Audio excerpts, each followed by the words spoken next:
Hey guys, what's good? Welcome back to GDB Selects. Sorry for the delay in getting the video up. Been a bit of a hectic start to the week, but as the saying goes, good things take time. Man, my word, round 26 was arguably the most exciting round I have seen in some time. You had SJ's magical storyline finish. The Dolphins finally beating the Broncos and ending their season in the process, with Herbie and Wayne coming back to haunt their former clubs. The Raiders beating the Chooks, who are obviously battered with injuries. The Eels and Dragons game, nearly 90 points. A phenomenal round of football, and it's just amazing to think that we've still got finals to come and some cracking games this week. None more important than Spoon Bowl 2024. So let's just get stuck into my tips and predictions for round 27. But before we do that, I just want to shout out my Discord server. If you haven't joined, what are you doing? I mean, I might be slightly biased, but we have such an amazing community. And in that server, I obviously give out my personal bets and predictions for most games each week. And as you can see on screen, we've had a very successful year, up 87.24 units. So if you're a $5 unit better, that is $437 profit. And if you are a big boy betting $100 per unit, you would have made $8,000 in profit off my tips this season. Last week was certainly one of the better weeks we've had. We tipped an $81 first try scorer in the Storm and Cowboys game. We smashed a complete ladder in the Eels and Dragons game. And even better, we turned $20 to $1,000 on the Warriors and Sharks game. The best thing about all of this, though, is that it is completely free. I see people out there charging, to give you $1.20 odd tips. I mean, come on, mate. Get your head together. Join our free server. It's the best place, even though I am a bit biased. Alright, now I'm going to completely skip over my personal tips last week because they were hot garbage. And just speak on the tipping comp. And man, we have a very exciting finish to the season with Manawatu Turbo overtaking Cornish Hua by tipping Manly. That's right, Cornish Hua's profile picture is obviously a Manly, the Manly logo part of me, so he's obviously a Manly fan. He didn't back his side against the Doggies, and that is now why Manawatu Turbo is back at top spot with 1 week to go. Man, it's been super exciting watching you guys battle it out all season. Although I haven't been in contention this year, you two have certainly had great seasons and both deserved winners. However, it does finish at the end of this week. So good luck to both of you. Big thank you to everyone else that's been in the tipping comp this season. It's been super enjoyable, and good luck with your tips. Alrighty then, round 27 gets underway on Thursday night with the 12th placed Brisbane Broncos hosting the first placed Melbourne Storm at Suncorp Stadium. Alright, starting first with the Broncos, man, they were awful against the Dolphins and had their season ended going down 40 points to 6. The poor Broncos, man, I mean, they have had a very disappointing year compared to the heights they reached in 2023, basically having all 10 fingers on the grand final trophy until Nathan Cleary did what he did. The Broncos just never got going. They look like they look tired, they look disjointed, they look like a side, very low in confidence. And it's scary to think what it might have looked like if Haas hadn't played, because I thought Haas was outstanding in his return. But just desperately needed someone to go with him. And once the Dolphins got a roll on, they just couldn't stem the flow. Now, in terms of teams list for the Broncos this week, interestingly enough, Reece Walsh has been named amongst the reserves. That certainly doesn't mean he will play. It could just be Kevy playing some mind games. I don't know why you would want to bring or risk Reece, given their season is now officially done. Outside of that, though, they do lose Katoni Staggs, which moves Sal and Cobo to the centres, and Corey Oates comes in on the wing for his first game since round 22. Fletcher Baker, he joins the front row with Payne Haas left out, again not wanting to risk Payne Haas with nothing left on the line. Brendan Piakura, he also picked up a syndesmosis injury against the Dolphins and is replaced by Jaden Hunt. And Xavier Willison was banned for 1 game, which brings Kobe Hetherington into the bench after he missed round 26 with concussion. And as for the Storm, they went down but almost beat the Cowboys in a very high-scoring thriller in North Queensland, 30 points to 38. I think everyone expected that despite the lack of key players at the Storm, wouldn't just roll over, and that was certainly the case, really taking it to the Cowboys. And to make it even more impressive, they lost both Ryan Pappenhausen and Marion Seve inside the opening 15 minutes and played the remaining 65 minutes with just 2 players on the bench, which, obviously is a credit to the Storm. Tyron Wishart again was almost, single-handedly the best player on both sides, and really, he's been such a revelation over the past few months. He is such a key part of the Storm's success this season, and is finally getting the recognition he deserves. Now, in terms of teams list for Melbourne Storm, Ryan Pappenhausen is out with that injured leg, so that does mean that Suafa-Alongo comes into fullback, which is very, very exciting. Rested players including Jerome Hughes, Will Warbrick and Nick Meaney are all back in action this week. Xavier Coates, he is also listed to play his first game since round 17 after he picked up a hamstring injury. Alright, looking at the two sides head-to-head, Melbourne have an incredible record against the Broncos, winning 25 of the last 28 games between the two clubs. The Broncos, they have only beaten the Storm once at Suncorp since 2010. They snapped a 13-game losing streak last season. The live odds, thanks to our friends at Spinbet, have the Storm at $1.42 favourites, with the Broncos coming back at $2.90. The points line at time of recording is 7.5. Look, fairly straightforward one for me. I think the Storm win and win well. The Broncos, they couldn't get up for the Battle of Brisbane. They can't get up for this. Put a line through them. Come back next year. Storm 13+. Alright, moving now to the first of two games on Friday, but arguably the most important game of the season.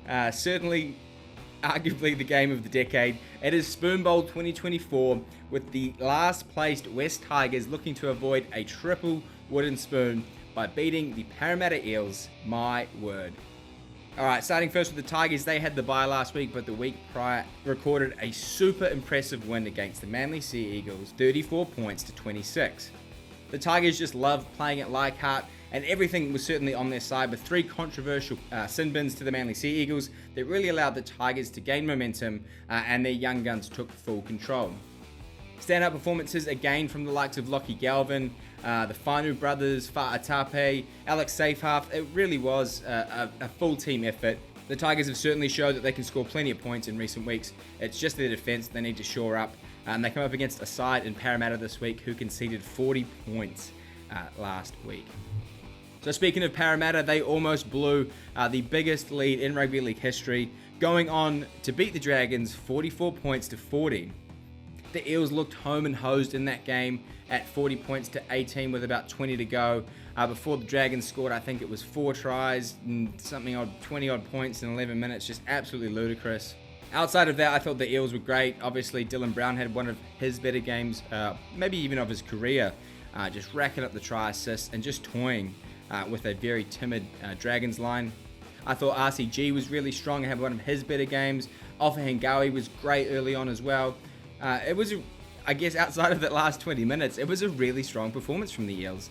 And that sort of been the story of their month, right? They looked great against the Panthers early, faded late.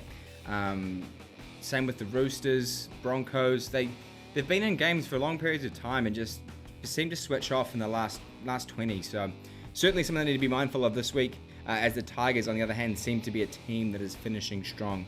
Alright, looking at the two sides head-to-head, the live odds for Spoon Bowl currently have the Eels at $1.65 favourites, with the Tigers coming back at $2.25. The line on this one is currently 3.5 points. Alright guys, maybe this is controversial, I don't know. I think the Tigers can beat the Eels, I really do. The Eels' confidence must just be all over the shop right now with the performances they've been dishing up. I think the Tigers will want it more. They won't want to go 3 in a row with the spoon. They're at home in Campbelltown. I really do think the Tigers can snap the streak. So I'm going to take the Tigers in this one, 1-12. Alright, and the final game on Friday adds another chapter in the book of feuds, with the 15th placed South Sydney Rabbitohs taking on the 3rd placed Roosters at Accor Stadium. Alright, starting first with the woeful Bunnies, they suffered yet another loss, this time at the hands of the Panthers, 34 points to 12. South Sydney's season has been one of the worst in recent memory, and this was yet another performance that really summed that up. Nothing went their way and they lacked any energy or go forward through the middle of the park, with only one forward running for over 100 metres and their halves unable to trouble the Panthers. The one shining light, however, was undoubtedly Tyrone Munro, who made the incredibly difficult decision to play despite losing his mother and uncle just a few days earlier, and picked up a try-double and nearly topped 200 run metres. Obviously, our condolences go out to Munro and the Munro family. And as for the Roosters, they were sensationally upset on Sunday night against the Raiders in a very, very strange game, 12 points to 14. The Roosters were certainly dealt some cruel injury blows. They lost Sam Walker, Brandon Smith, Nat Butcher and Victor Radley, which really threw out all of their attacking shape. The Roosters then moved Joe Manu into halves, which unfortunately didn't turn out too well, with Manu opting to run the ball instead of sort of ball play and really unlock some of the edge players.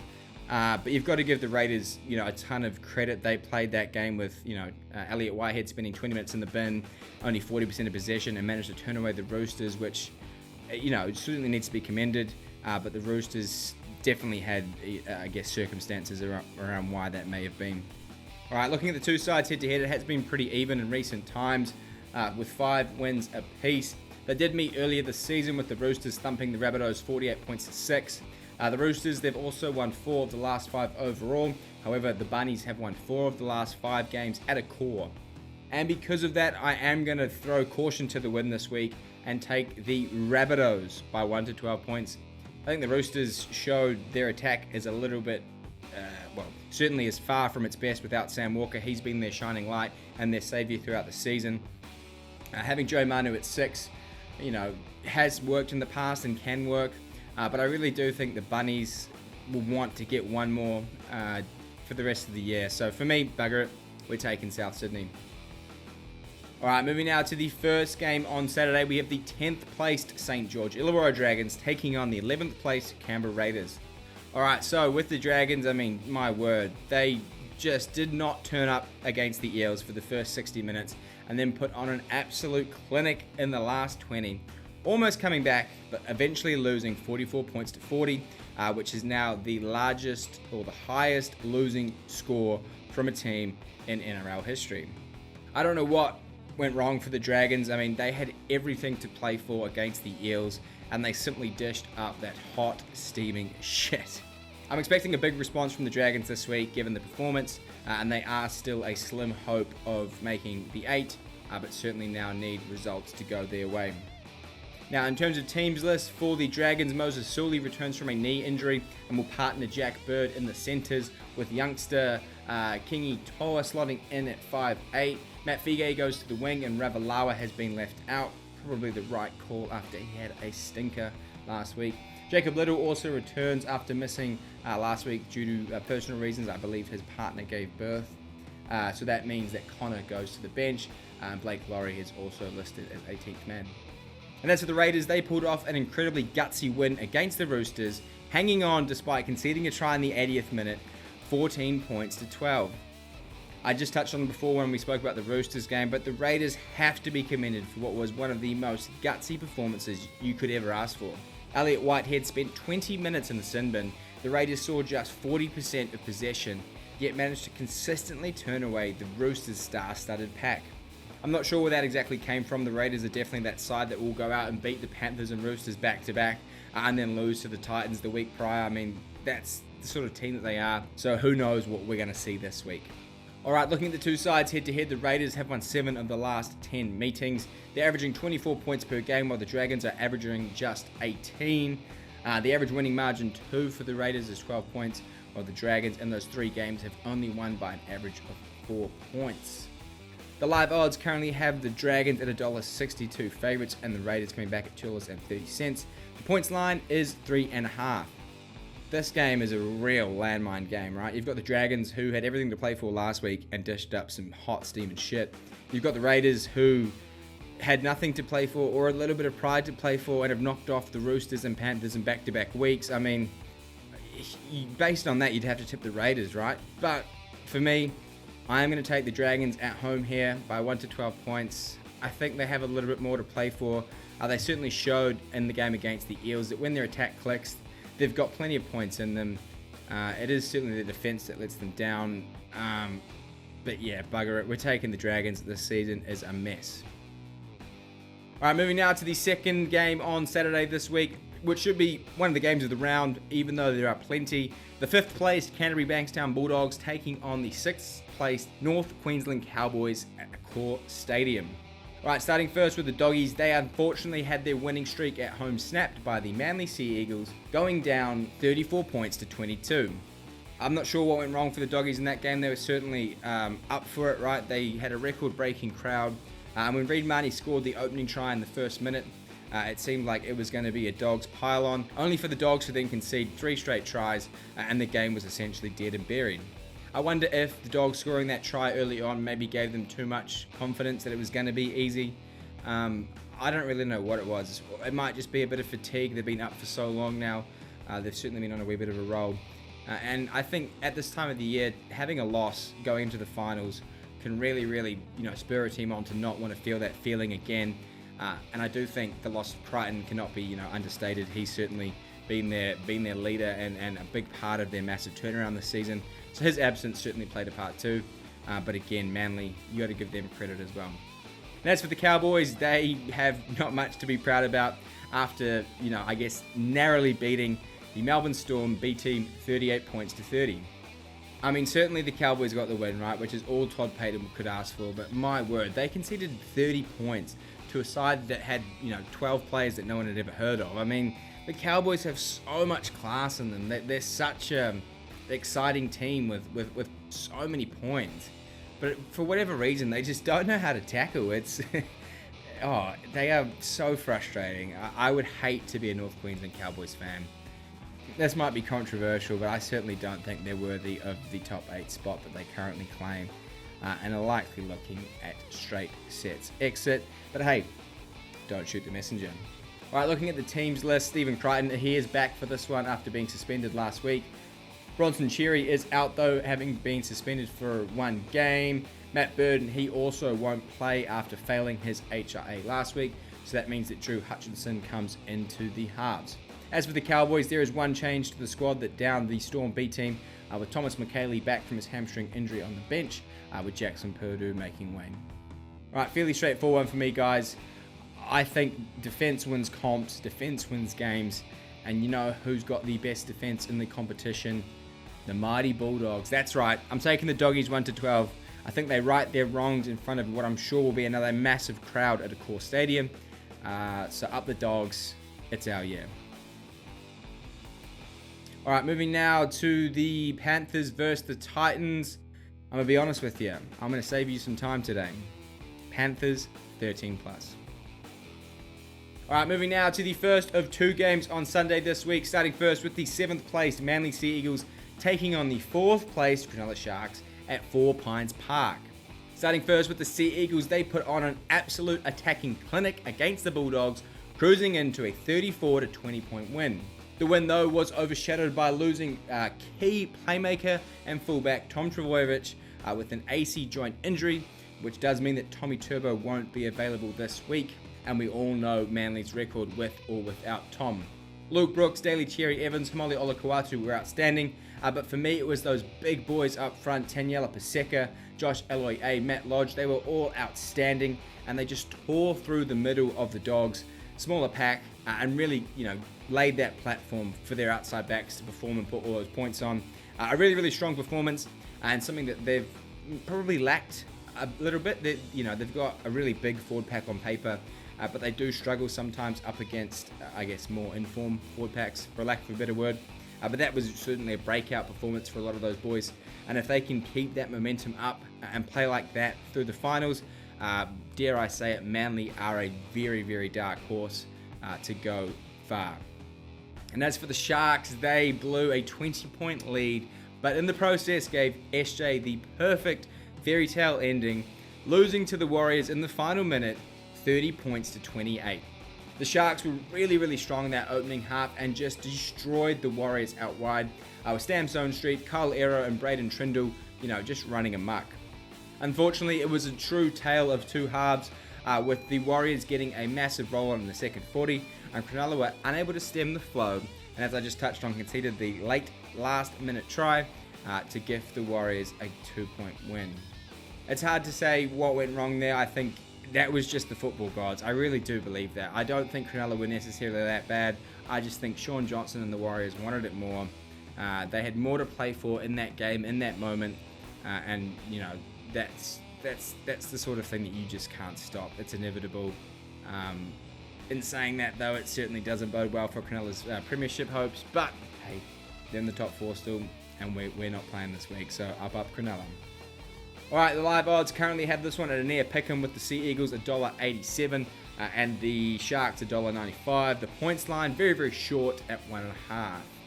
Man, I've flipped and flopped on this game a little bit this week already, but we all know what the Sea Eagles are like without Tommy. So I am going to take the Sharks here 1-12. Like I say, I don't feel that loss against the Warriors was that bad. I really do think that the Warriors may have beaten any team that night. Based on what Sean said at halftime, it's just one of those rugby league things. So I think the Sharks can bounce back and will want to bounce back. And obviously Manly with no Turbo is a very different side. So for me, Cronulla can get a win at 4 Pines by 1-12 points. Alright, and the final game of the regular season should be a straight shootout for the last place within the top 8 and a berth in the finals, with the 9th placed Newcastle Knights taking on the 8th placed Dolphins at McDonald Jones Stadium. Alright, starting first with the Knights, they managed to get past the Titans, pulling away late to win 36 points to 14. Kalen Ponga was outstanding in that game. He's been relatively quiet since coming back from that injury, and he scored his first try since round 5, picking up a double and helping set up yet another hat-trick for young, high-flying Fletcher Sharp. I thought the Knights' middles were also really good too. It was a weird game with, the first 40 being sort of super tight and competitive, and then the Knights just plowing through a clearly defeated and tired Titans outfit. Yeah, who knows? Who really knows? And as for the Dolphins, they completely murdered the Brisbane Broncos, claiming their first ever win in the Battle of Brisbane, 40 points to 6.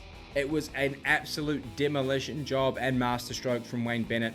I certainly posted in our Discord server beforehand and ridiculed the changes, and look at me now. I'll happily eat my words. It was a masterstroke. The Dolphins were just so strong. Their back five was incredible. The kicking game of O'Sullivan was great. The center combination of Hammer and Herbie is just a scary proposition. Easily, in my opinion, the best 1-2 center combination in the competition.